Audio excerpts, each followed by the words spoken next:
From the library of the New York Stock Exchange at the corner of Wall and Broad Streets in New York City, you're inside the Ice House, our podcast from Intercontinental Exchange on markets, leadership, and vision in global business. The dream drivers that have made the NYSE an indispensable institution of global growth for over 225 years. Each week, we feature stories of those who hatch plans, create jobs, and harness the engine of capitalism. Right here, right now at the NYSE and at ICE's exchanges and clearinghouses around the world. And now welcome inside the Ice House. Here's your host, Josh King of Intercontinental Exchange. Human innovation is on a constant journey to use technology to create new innovations for old problems. The archive of this podcast is filled with conversations with people who looked at an industry and realized that the status quo was limited, not by potential, but by outdated ways of doing business. Often, new solutions are built on platforms that use artificial intelligence and machine learning to collect, analyze, and act on data sets far larger than any human could hope to review. Take Jeff Sprecher and ICE, for example. ICE's network of exchanges allows investors to unlock value and access liquidity created by converting value into a tradable instrument. Over 2 decades, Jeff has taken the basic idea of using technology to make trading easier to access the world of energy, oil, agricultural products, interest rates, equities, and now mortgages, just to name a few.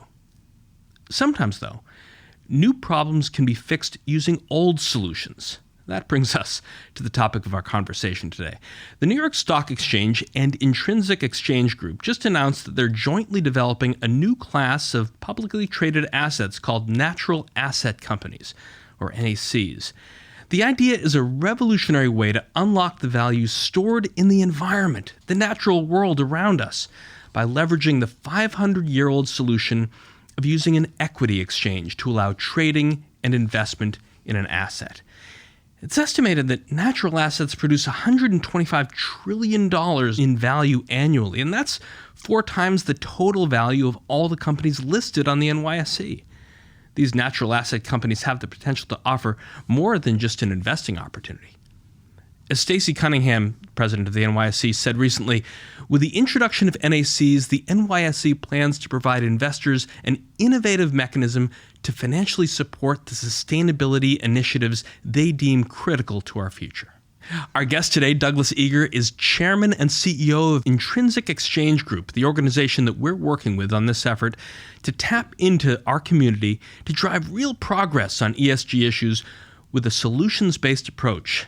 He'll unpack his vision for unlocking the value of the environment and how NACs can be key to creating a more equitable, sustainable economy. Our conversation with Douglas Eger is coming up right after this. Board diversity is important. Board diversity is important. Board diversity is important. Board diversity is very important. Not just because it's the right thing to do, but because diverse leadership at companies creates better companies. This is about value, not values. With board diversity, you build better companies. Diversity of thought, diversity of perspective. Different perspectives often yield better outcomes. We need to have different perspectives with different backgrounds to really inform and find the best solutions for our organizations. Companies that have more diverse boards perform better.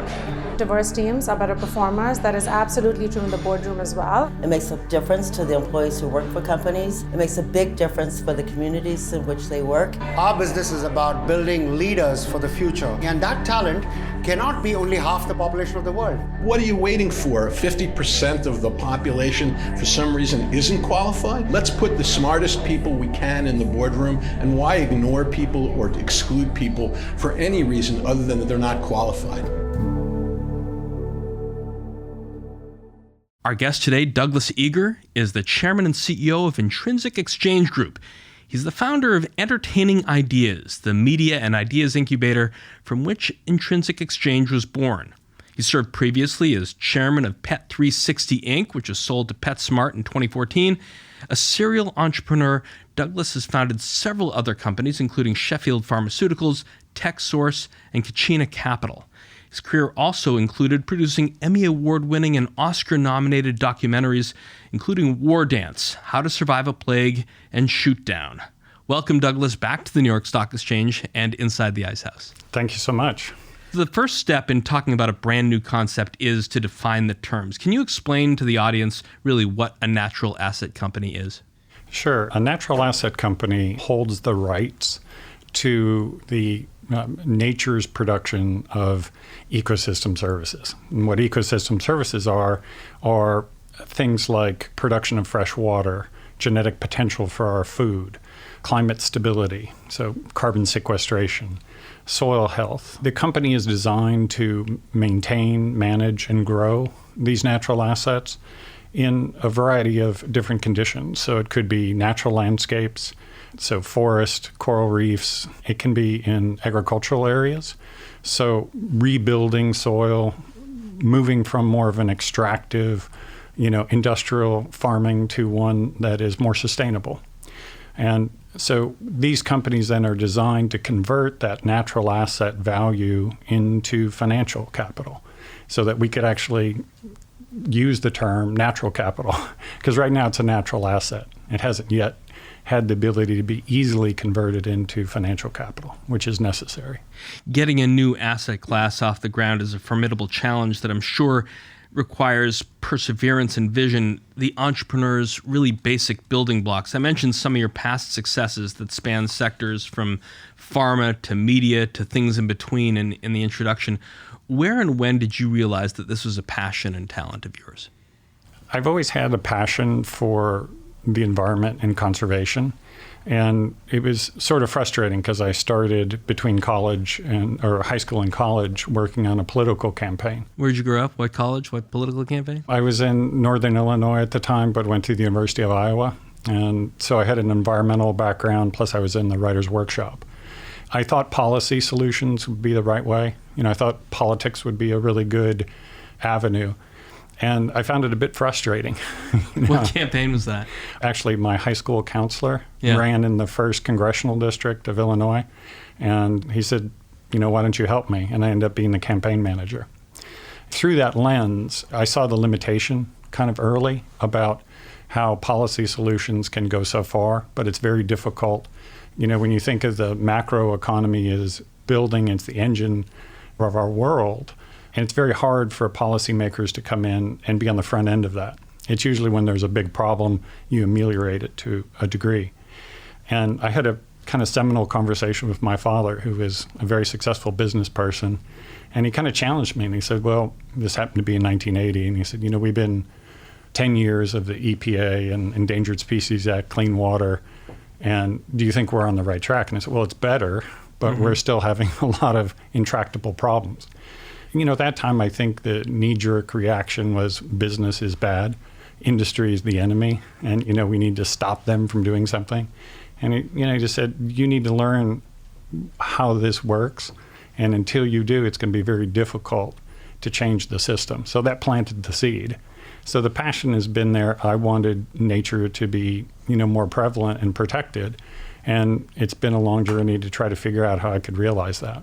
So from that first conversation with your father, how did you go about the process of figuring out how this works? What was the journey when you left the room and said, thanks, Dad?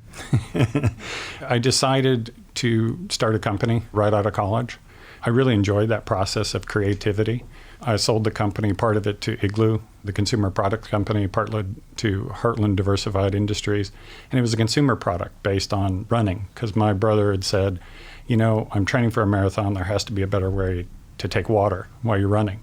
So I designed a product around the environmental physiology of how much water you needed. And I really enjoyed that process. And then that led to working with a bunch of consumer products companies to design and develop new products for them. And at some point along that line, it was, okay, this is a good start, but I'm getting farther and farther from the track of dealing with some of the problems that I thought were so important in the environmental space. And I kind of always thought, hey, if I could be successful in business, I could buy a piece of property and conserve it. And that would be kind of an ending point. But it was not as satisfying as I thought. I really learned to create companies and turn ideas into, finished products and businesses. Douglas, I'm curious how that actually works. I mean, with such a wide set of interests, how do you decide, well, I've taken this as far as I'm going to take it, Igloo's interested in a part of it, another company's interested in a part of it, and then is there a typical way you find yourself heading down the next path? I'd love to tell you it was planned, but I think it's more of this is interesting and random connections. I got into technology transfer because I was on an airplane, and the deputy chancellor of Texas A&M overheard my conversation. And he said, if you think it's difficult in corporate America to innovate, you should see what it's like in universities trying to take this great store of technology and ideas and turn them into product. Why don't you come see me? So I started TechSource, and that was the beginning of helping universities and better inventors than myself turn technology into either licensable opportunities or new companies. In the mid-2000s, you turn your eye toward the media industry, and you co-founded the incubator that I mentioned in the introduction, Entertaining Ideas. What drew you to the world of entertainment, and how does Entertaining Ideas work? Well, I felt very strongly that if we could inform people, it would be great to, showcase ideas and then to follow through. If you could have a media event, like a film or a television show that highlighted some particular, mission, if you will, then you could follow through and you already have kind of a core following. So part of your marketing. And as I was, going through that, I found it was a very difficult business in and of itself to do film and television.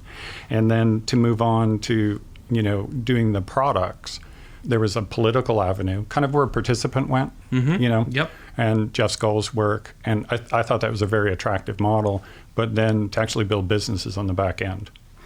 And that's, the attraction was to communicate ideas and points of view, through a variety, whether it be narrative or documentary, and then to turn those ideas into a finished product. And that's how, the Intrinsic Exchange group idea came about.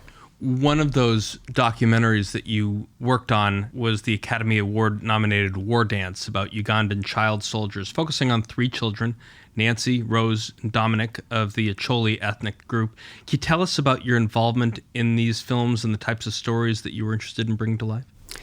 I met Albie Hecht, who used to be in children's television. He was at Nickelodeon, and he and his wife formed a company, and we were, known in the documentary space.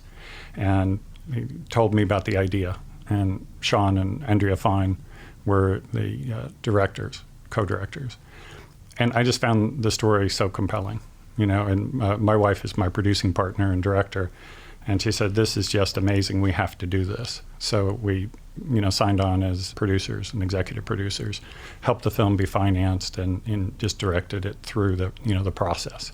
The film was released 14 years ago in 2007. Do you have any information on what became of Nancy, Rose, and Dominic? It's interesting. All of them came either to the United States or Canada at some point and were educated. Their stories were so devastating, and that they were able to recover and build a life after what they experienced was, heartwarming, and in one way also a little bit sad, because, here are 3 stories that were known and the world could respond to it, and how many are not known. And they're going to live the rest of their life dealing with what they have to deal with in their country. Also in the early 2000s, and I think you mentioned this a little bit ago about your thoughts when you look at a vast open tract of land, you worked with the Open Space Institute and the Trust for Public Lands to preserve and revitalize 7,000 acres of land, including these 2 historical estates. I believe it's the Lundy Estate in upstate New York, a little southwest of Kingston, not far from where we spend a lot of time in Wyndham. What was the impetus for that project, and how is the land used now? I wrote when I was in 3rd grade that I wanted to be an inventor, a veterinarian, and I would make enough money to be able to buy a piece of land and protect it, because I grew up, in the suburbs. My dad was with Allstate Insurance, and so we moved frequently. And the things I found compelling, the creeks and woods, would frequently be turned into, developments. And Northbrook, Illinois, right? Yes, for sure. And so I always had it in my mind that what I was going to do is find a way to make enough money I could buy a piece of land and preserve it. And in 2000, we were able, to partner with OSI and TPL to acquire the Lundy Estate. And we were the conservation private buyer of the property. And what we did is we took the 2 estates and put them into fee simple, and the rest was in conservation easement and forever wild. So we added on to it as about 5,600 acres when we started, and we built it up to about 7,000 acres. And in a way, it was the best thing I've ever done. It was the first partnership of my wife and I to go into an endeavor, and very happy with it. But it also pointed out the magnitude of the problem. So 7,000 acres is a lot of land, but it's a drop in the bucket for conservation needs. And even if I was Ted Turner and it's 2.5 million acres, it's still a drop in the bucket. Mm-hmm. And so it was. I think it was a bit of an existential crisis to reach your goal and find out that it wasn't what you really wanted to accomplish. And that's what started media. My wife and I looked at each other and said, this is great. We love living here, but what comes next? Thinking back on that, were there moments that you look back on and say, this helped me sort of kernelize the idea behind its Intrinsic Exchange Group? Absolutely. I think, I'm a hiker. I love hiking. And being out in nature has always been that place that I went to think through things. And so, its origin was truly seeing the need and then trying to work out the problem. I was always frustrated that, as well-intentioned as we've been in the conservation world and the successes that we've had, it just wasn't enough. And at that point, I internalized it to a degree that I think was incredibly painful in one way, to say, hey, this has been success, but it doesn't feel like success. It actually feels like the realization of what wasn't accomplished. And I've been very fortunate. I had a great upbringing, went to a nice college, and it felt like I needed to do something more. And so that was the beginning of the thought process that, we really needed to find a solution. And I thought it would be through media, and ultimately was the road that connected, to the development of the company. I mean, you developed the company, Intrinsic Exchange Group, in 2012, and it does seem, as we've gone through this bit of journey of your life, this perfect blend of your entrepreneurial but also your eco-conscious spirit. Can you give us an overview of the company and its mission? The fundamental problem that we've been trying to address is that we left nature out of the mainstream of the economy. Economists call it externalities. On the negative side, it's pollution and such. And on the positive side, those that, are good stewards of the land aren't really properly, rewarded for that. And so, I was thinking, how could we change that on a fundamental level? And I've always believed in market capitalism and the markets, but they have to be fed the right information. And that's fundamentally what we didn't have.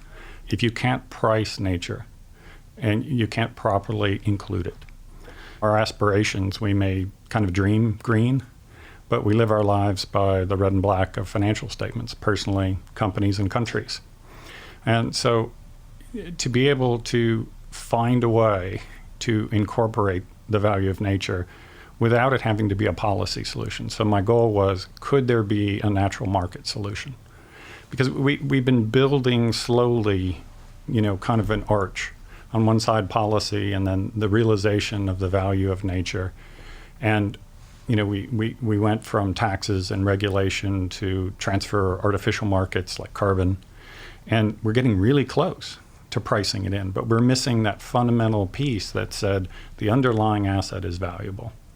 And if we could convert that directly into financial capital and allow investors and people to participate and align their financial interests and their financial future and their wealth with nature, rather than looking at it something that you have to extract from to become wealthy, to make a living, you could in fact utilize its intrinsic value and its productive value to drive a financial instrument.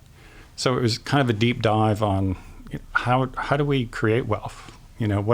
What's the fundamentals that are required, and could our financial creativity be harnessed to solve this problem? The company's benefited from these early investments by the Inter-American Development Bank and the Rockefeller Foundation. Can you tell us about the involvement of them, getting them on board, and how they are built into the firm's mission and its operations? Sure. We were incredibly fortunate that the Inter-American Development Bank early on recognized the potential of the idea. And it was nascent, when they first heard it. And you don't think development bank is your first kind of risk investor, but in a way it makes sense. They're on the front line of a lot of problems, and they're trying to solve them. And I think this is true of, Rockefeller Foundation and a lot of, philanthropy.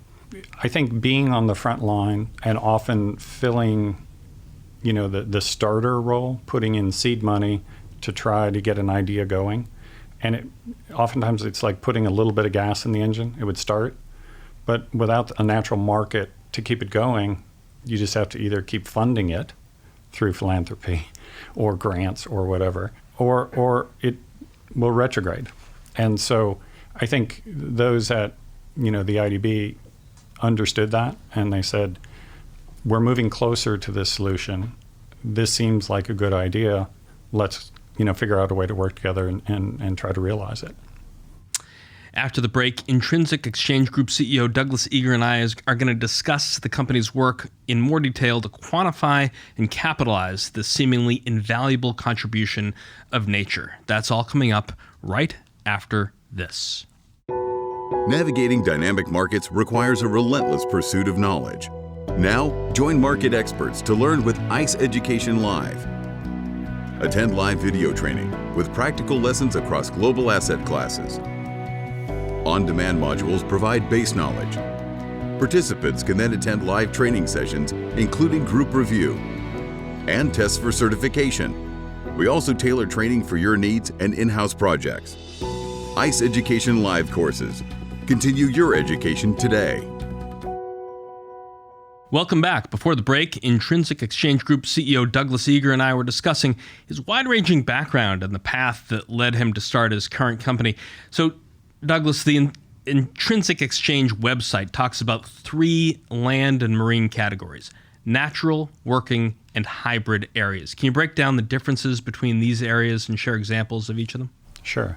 So natural areas, you can think of either highly degraded landscapes that you want to restore, preserved areas, conserved areas, and those you'd like to be in conservation and protected. And a good example, we're working with the government of Costa Rica, who is a leader in conservation. They've been incredibly successful in pioneering payment for ecosystem services. And they're looking for, the next way to continue that history and that track record of success to meet both their terrestrial goals and also marine. And so in a case for, natural lands, you're looking at the value of the ecosystem services that are produced. So you can kind of look 3 main categories of value that nature has. Intrinsic, it's valuable in and of itself. You can kind of think, from a human perspective, that's like art. We value it because we value it. Mm-hmm. You may love rainforests or coral reefs or a whale or elephants or whatever it is. And then it's productive. And that way it's a bit more like, a traditional industrial company. You've got your plant and equipment, which is the geomorphology, and nature is your workforce. And it works 24/7, 365 to produce the goods and services that allow us to live on the planet and underpins, maybe half of our industrial economy. And so you would take an area, it has to be large enough to kind of meet the capital market scale. And we're in discussions for areas that are like 400,000 hectares. One is in the north of Costa Rica. It goes from the Atlantic tropical rainforest to the cloud forest, dry forest, all the way down to the Pacific, and has a marine component. And also lands around it that are currently in agriculture. And the idea is to provide buffers with regenerative type practices in those, so there isn't incursion into the natural areas. But the primary mission of the natural asset company for natural lands is to convert that, green wealth into financial capital so countries can continue their mission of conservation, fund that, and, if it's significant enough, to fund more sustainable development goals. IEG has established this accounting framework to value the ecological performance of the natural assets that you just talked about, Douglas. For our listeners who may not be familiar with it, what exactly are natural assets? Yeah, so these are things like forests, coral reefs, ocean systems, grasslands, and the life that's inherent in those ecosystems, and their production of services. So, we know carbon sequestration because of climate change is a big issue, freshwater production, oxygen production, all the, the fundamental infrastructure that we need to live on the planet. And they have been categorized over, probably 20 plus years and given a dollar value, because we realized, in conservation world and in policy world, until you could say these are the economic values, it's very difficult, to say, is this practice or is this policy, is this the right development goal? And so it developed the language of finance, natural capital accounting. Those are all the things that have been going forward. So you have the ecosystem service valuations. So you can kind of think of that as the audit of the land and the production of those goods and services. And a dollar value is ascribed to them. So that's the fundamental that the industry of ecosystem service valuations has been putting forward, used by governments, by companies. It's been used to settle lawsuits. So it's a great framework, to inform investors of the value of those natural assets. Did you have to put new work into that accounting framework, or was it basically existing? How did you tweak the process? The work that's been done so far, which is fabulous, and the pioneering work, was largely similar to an ESG. So what's the effect my company or my country's policy has on natural capital and the flows of ecosystem services? Or conversely, what's the risk to my company from a natural event? Is it drought, fire? It could be hurricanes, floods, that sort of thing. And that's close, right? Because you're saying, if there's a material event, an oil spill or something, you say this is reportable. Mm-hmm. But until that, it's guidance. And so what we had to do is say, how would you look at the asset itself, price it and its productivity in active management situation within a corporation? So it was that more direct pathway rather than indirectly valuing through the lens of the company, saying as a new asset class, how should we think about its value and what would that be? So what types of people and organizations are working with Intrinsic Exchange Group now to develop these natural asset companies? We've worked with environmental economists, that have been doing a fabulous job of trying to figure out these values and the best way to measure them. I was very fortunate to meet Bob Herz, the former chair of FASB. I thought this would be the most difficult conversation, right? Accountants and lawyers, you don't expect to be the most forward-thinking. They will tell you what's wrong and what you shouldn't do. And in probably less than 5 minutes, Bob said, I really like this idea. This is what we need to do. And you're taking a much more direct path. Because, he was at FASB, and then, he's been instrumental to SASB. And he said, until we make that leap and make it a financial transaction that's material, that's reportable, it's very difficult, to get companies or countries to pivot broadly. So he was instrumental in helping us put this accounting framework together, which we call the Statements of Ecological Performance, and then socialize it with the large accounting firms, with the idea that eventually they're going to have to do an assurance opinion to say, yes, this was collected in the correct way, these numbers are reasonable, they've been presented in a consistent, transparent way, so we can accurately inform investors. So earlier this month, Douglas, the New York Stock Exchange and Intrinsic Exchange announced their partnership to establish NACs as a new class of publicly traded companies. What's the significance of having NACs list and trade on the NYSE? Wow, it's huge. So I would say, first off, why a public company? Because people have asked that. These are assets that are public good. They belong to everyone in the world, but they have to be managed, and the finance has to come through a channel. So it's at a scale of the public markets, and we wanted to be able to have the signature brand in the financial markets with the New York Stock Exchange, and frankly, it was a little bit shocking that it was the oldest, largest exchange that said we want this very forward-looking innovation. And so I think what it's done is a number of people reached out immediately after we made the announcement and said, okay, we like the idea. We were thinking you're moving in the right direction. Now it seems like this is coming to market and it's real. This is novel. It's not something that has been done before. And you need the right partners to be able to achieve it.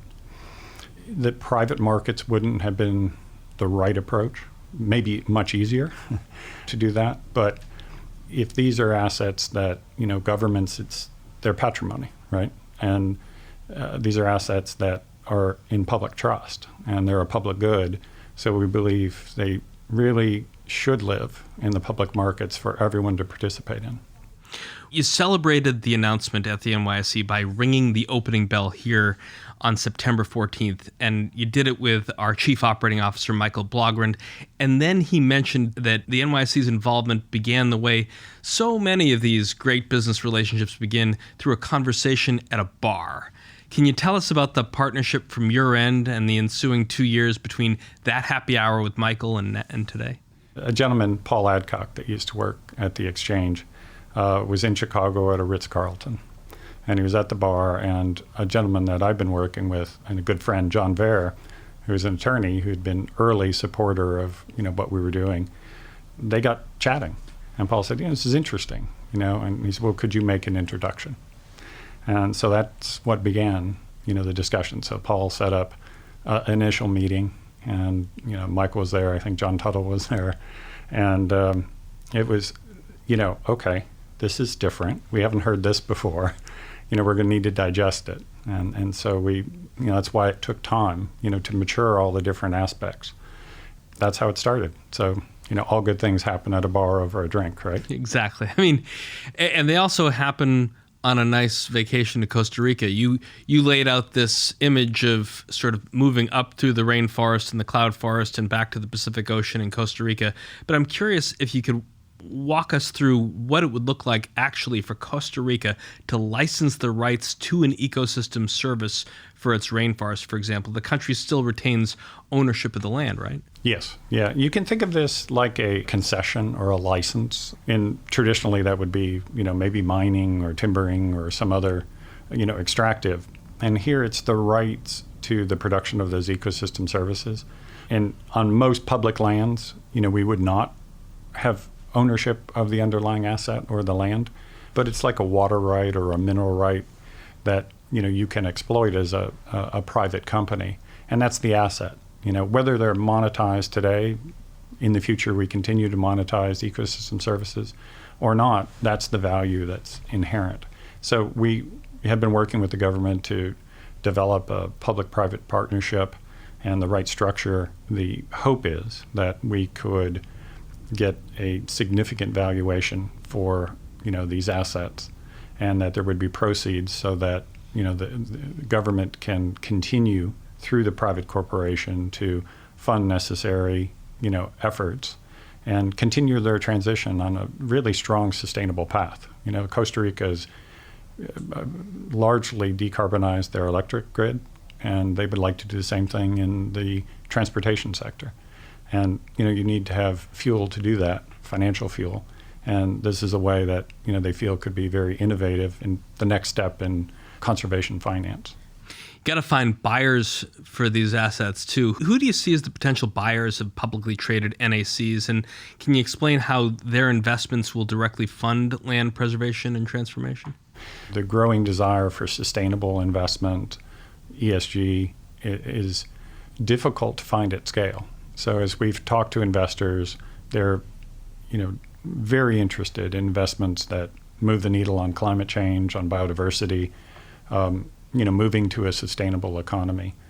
And so the mix of investors that we've spoken to are, high net worth, family offices, sovereign wealth funds, development banks, and those funds that we're specifically earmarking for sustainable investment. And what we found, I thought, maybe 10 or 20% of the cohort that we were speaking to would go, this is interesting. And I've been really pleasantly surprised. They said it's more like 80 or 90%. And, are they going to jump in with all their portfolio and, the more conservative funds? No. But that's not what you need to start a market. The other, big group is the corporates, both to change their supply chain and their practices. But also, we've heard from them that they'd like to leverage their balance sheet to create that financial infrastructure because it gives them the ability to change their practices and have, a market-based financial story to tell around what's today an expense, right? That conversion to sustainability is hard to finance, and investors can often push back. So here we're aligning that and saying you have the opportunity, to make money by doing these things. The press release for the announcement, Douglas, noted that natural assets around the world produce an estimated $125 trillion in ecosystem services annually, and implying that the potential value of this new market is greater than the global GDP. What are the broader consequences of finally tapping into this immense value? What it would do is finally align our business objectives and our investment objectives and our policy with integrating to a sustainable future and including nature, so that it's not a decision of, okay, do I develop my business, do I develop my economy, or do I do conservation? And now we can tap into this value to not only do conservation, but be a bridge to this sustainable future. So not only capital and formation is important, but also the price signaling that comes as a result. So if I have a rainforest, and which happened, let's say in Ecuador, and President Correa was approached by the Chinese, and they said we'd like to develop the oil reserves. So there was something like $20 billion of potential reserves under a national park. And what's your choice? Your choice is I don't develop it, or I do develop it, right? And the value proposition for a forest, park revenue, ecotourism, very small. The potential of 20 billion barrels of oil is significant. So he asked the world, would you be willing to pay me, the royalty, so $2 billion, and we'd be happy to leave the rainforest alone. And the world didn't come up with $2 billion. I think it came up with 40 million. And so they began exploration and development of that, quote, natural resource, because we don't have the comparative value of that rainforest producing ecosystem services. It doesn't show up on a balance sheet. It doesn't provide wealth, and you can't invest in that directly. That's the problem that we're addressing. In the 10 years that Intrinsic Exchange Group has been around, we have seen examples like the one you just cited, but also the acceleration of the climate crisis as natural disasters like wildfires and hurricanes grow in magnitude, frequency, and devastation. As the collective sense of urgency rises, how will natural asset companies be part of the solution? We've looked at these problems in isolation. So, there's the carbon silo, we have biodiversity silo. We really need to broaden that and say the collective value of nature, even things that we may not understand today, have value. And, the amount of underfunding, even with big announcements like philanthropy putting $5 billion, into biodiversity over the next 10 years. There's an estimate we're underfunding, just conservation by $700 billion a year. I think the Paulson Institute put that out. To combat climate change, maybe we're underfunding that $3 to $5 trillion per year. And if we're really going to make a more sustainable, and more equitable economy, it's probably orders of magnitude more that's required. That has to come from a capital market. There's just not enough wealth to transfer from one entity to the other to do that successfully. It's a good start, but we have to find a way to really power this to make it work. As we wrap up, Douglas, we're recording this conversation during Climate Week NYSE, which coincides with the first week of the UN General Assembly. In November, the UN's going to hold its 2021 Climate Change Conference, known as COP26. As world leaders, local elected officials, businesses, climate experts, and activists, organizations meet, what issues do you expect to rise to the top of their conversations? I think it's how can we not only achieve the targets, but we need to go beyond it. So I think, climate change, biodiversity, and how we can actually achieve those goals. And I think, the challenge is we really don't have the resources at the table yet to do that. And we need a mechanism that can more broadly be applied to work with the market systems that, in a way, you could say caused the problem in the first place. They were powerful enough to drive, what we've done, a change in the entire planet. It's that strength that we need to tap to turn around to solve the problem. So I think if we can offer, a viable alternative that works with markets, that includes, the values that we have in environment and social policy, and then we supercharge that with what finance can do and capital markets can accomplish, that we'll be on the road to a much better future. On the road to a much better future, and in the immediate horizon, these conferences, how is the Intrinsic Exchange Group going to be participating in them? A number of potential companies and issuers have said we'd like to make an announcement coming into the COP. So do governments that see this as a viable alternative. So hopefully we'll be able to, bring those, to the market awareness and say these are the first companies that we'd like to be listing, and use that stage to introduce, the work that we're doing here with the NYSE. So, Douglas, once the SEC approval is secured and the first NACs can list on the NYSE, let's look ahead a little bit. What's your vision for this marketplace over the next 5 to 10 years?